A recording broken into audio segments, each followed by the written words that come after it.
ನಾಳೆಯ ದಿನ ಗುರುವಾರದಂದು ಬೆಳಗ್ಗೆ 10 ಗಂಟೆಗೆ ತುಮಕೂರು ಜಿಲ್ಲೆಯ ಎಲ್ಲ ತಾಲೂಕಿನ ಪ್ರತಿನಿಧಿಗಳು ಎತ್ತಿನಹೊಳೆ ಕಚೇರಿಗೆ ಭೇಟಿ ನೀಡಿ ಯೋಜನೆ ಕುರಿತು ಸಮಗ್ರ ಮಾಹಿತಿ ಪಡೆಯಲಾಗುವುದು ಎಂದು ಮುರಳೀಧರ್ ಹಾಲಪ್ಪ ಅವರು ಹೇಳಿದರು. ನಮ್ಮ ಜಿಲ್ಲೆಗೆ ಅಂತರ್ಜಲ ವೃದ್ಧಿಯಾಗೋದಕ್ಕೆ, ಕೆರೆ ಕಟ್ಟೆ ತುಂಬಿಸಲಿಕ್ಕೆ, ಕುಡಿಯೋ ನೀರಿಗೆ ಅತ್ಯವಶ್ಯಕವಾಗಿ ಎಲ್ಲ ಹಿರಿಯರು ಮಾಡಿದಂಥ ಶ್ರಮದಿಂದ ಈಗ ಅಪ್ಪರ್ ಭದ್ರಾ ಪ್ರಾಜೆಕ್ಟು, ಹೇಮಾವತಿ, ಹಾಗೆ ಇತ್ತೀಚೆಗೆ ಎತ್ತಿನಹೊಳೆ ನೀರಾವರಿ ಯೋಜನೆಗಳು ಈಗ ಫಲಪ್ರದ ಆಗ್ತಾ ಇದೆ.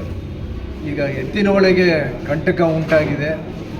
ಅದಕ್ಕೆ ಸಮಸ್ಯೆಗಳನ್ನ ಕೇಂದ್ರ ಸರ್ಕಾರದ ಕೆಲವು ಇಲಾಖೆಗಳು ಮಾಡ್ತಾ ಇರೋದ್ರಿಂದ ಇದರ ವಾಸ್ತವ. ಇಂದು ಖಾಸಗಿ ಹೋಟೆಲಿನಲ್ಲಿ ಸಭೆ ನಡೆಸಿ ಮಾತನಾಡಿದ ಹಾಲಪ್ಪನವರು ಎತ್ತಿನಹೊಳೆ ನೀರಾವರಿ ಯೋಜನೆಯ ಬಗ್ಗೆ ಕೇಂದ್ರ ಸರ್ಕಾರದ ಹುನ್ನರ ಏನೇನು ಕಂಟಕಗಳನ್ನು ಉಂಟು ಮಾಡುತ್ತಿದ್ದಾರೆ, ಎತ್ತಿನಹೊಳೆ ನೀರಾವರಿ ಪ್ರಾಜೆಕ್ಟ್ ಬಗ್ಗೆ ಅಧಿಕಾರಿಗಳಿಗೆ ಪ್ರಶ್ನೆ ಕೇಳಿ ಸಮಜಾಯಿಸಿ ತೆಗೆದುಕೊಂಡ ವಾಸ್ತವವಾಗಿ ಏನು ಘಟನೆ ನಡೆದಿವೆ, ನೀವುಗಳು ಕೇಂದ್ರ ಸರ್ಕಾರಕ್ಕೆ ಏನು ಉತ್ತರ ಕೊಡುತ್ತೀರಾ ಎನ್ನುವುದರ ಬಗ್ಗೆ ತಿಳಿದುಕೊಳ್ಳಲು ಎತ್ತಿನಹೊಳೆ ಕಚೇರಿಗೆ ಹೋಗುತ್ತಿದ್ದೇವೆ ಎಂದು ತಿಳಿಸಿದರು.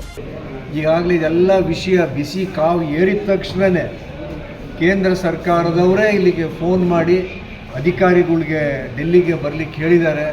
ಅಧಿಕಾರಿಗಳೀಗ ಡೆಲ್ಲಿಗೆ ದೌಡಾಯಿಸಿದ್ದಾರೆ. ನಿನ್ನೆ ಇವತ್ತು ಸಾಯಂಕಾಲ ವಾಪಸ್ ಬಂದು ನಾಳೆ ಅದೇನು ಮಾಹಿತಿ ಅಂತೇಳಿ ನಮಗೆಲ್ಲರಿಗೂ ಸ್ಪಷ್ಟನೆ ಕೊಡೋದಕ್ಕೆ ಬಯಸ್ತಾ ಇದ್ದಾರೆ. ನಾಳೆ ಸಮಯನ ನಿಗದಿ ಮಾಡಿದ್ದಾರೆ, 10:00 ಗುರುವಾರ 18ನೇ ತಾರೀಕು. ಇಂದು ನಡೆದ ಸಭೆಯಲ್ಲಿ ಮುರಳೀಧರ್ ಹಾಲಪ್ಪ ಸೇರಿದಂತೆ ಮಾಜಿ ಶಾಸಕ ಶಫಿ ಮೊಹಮ್ಮದ್, ಕಾಂಗ್ರೆಸ್ ಪಕ್ಷದ ಜಿಲ್ಲಾ ಅಧ್ಯಕ್ಷರಾದ ಚಂದ್ರಶೇಖರ್ ಗೌಡ, ಗೋವಿಂದರಾಜು, ಡಿಎಸ್ಎಸ್ ಮುಖಂಡರಾದ ಪಿಎನ್ ರಾಮಯ್ಯ ಸೇರಿದಂತೆ ಜಿಲ್ಲಾ ಎಲ್ಲ ತಾಲೂಕಿನ ಮುಖಂಡರು ಉಪಸ್ಥಿತರಿದ್ದರು.